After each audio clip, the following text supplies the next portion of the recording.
ঘুরছিয়ে ফেলেছে বেটা এই হনুমান। আর বেটা এমন বেটা এই উকি করা সূর্যটাকে দোকানে চিপাই করে নিয়ে এসেছে। চুপ করো, চুপ করো পাথর। হনুমানের বিরুদ্ধের কথা আমি শুনতে চাই না মাথুল। ওরে বাপ, আর আমি বা কি করবো ভাগ্নে? হ্যাঁ ওই ওই ওই ওই সূর্য, আমি আবার আসলাম ভাগ্নে। একই একই সত্যি তো, সত্যি তো। আজ আমার মন বলছে, আজ আমার আপন বলতে কেউ নেই। এই সঙ্গে রক্ষা করার জন্য আমি শেষ অস্ত্র হিসাবে ব্যবহার করব আমার বীর পুত্র মহিরাবণকে।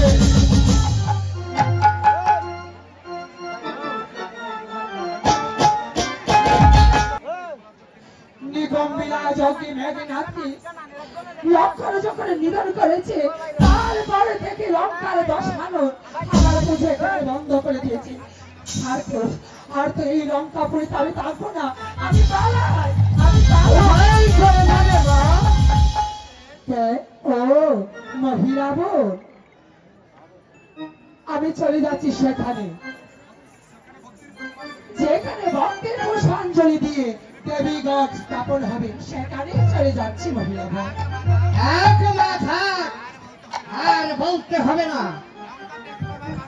লঙ্কা ত্যাগ করার বাসনা যে তোমার মনে জেগেছে, আমি লঙ্কা এসেই বুঝতে পেরেছি। কিন্তু মা, পাপী বলে ধার্মিক বলে লঙ্কা রাবণকে কি কোনোদিন তুমি ভাষা দিয়েছ? আরে মহিরাবণ, মা হয়ে শুধু তুমি পুজোই নিয়েছ। অবাধ্য পুত্রকে কোনদিন কি তুমি শাসন করেছ? আরে মহিরাবণ, যে উত্তর দাও, মহিরাবণ, উত্তর দাও না। চুপ কর মহিরাবণ। যে ছিল অবাধ্য সে কি কখনো বাধ্য হয় মহিরাবণ? তাই বুঝি? হ্যাঁ, হলে যে বাধ্য হয় আর বাধ্য হবে তুমি মা। উত্তর দাও তুমি। তুমি কি বলতে চাও মহিরাবণ? নিথুরে জননী আমার, যতক্ষণে দেহে বাঁচে প্রাণ, ততক্ষণ আমি তোমাকে যেতে দেব না। মহিরাবণ, রাক্ষস কুল ছেড়ে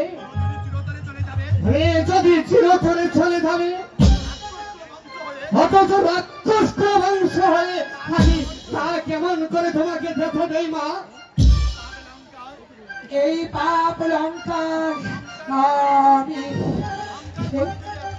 লঙ্কার হাতে যদি তুমি তবে সত্যের হাতে ছিল। মহিরাবণ, তা হয় না রে পাগল, তা হয় না। এটা হয় না মা। মা বলে সন্তান কাছে তোমার সন্তানকে খুলে নিতে তুমি একবারও বাঁধবে না মা। বলে সন্তান ছবি হৃদয় পাথে ভেদি তাকে তুমি আবিষ্ট করো মা। আরে আরে মহিরাবণ, তুই চুপ কর, তুই চুপ কর মহিরাবণ, চুপ কর। আমি অঙ্গীকার করছি মা, আমি প্রয়োজন হলে রক্ষাঞ্জলি দেব আমার চরণে। তবু চরণে মা আমার ভাষাল গুলিতে চলো মহিরাবণ, স্বর্ণবিধি উর্ফ রক্ষার জন্য আমি যদি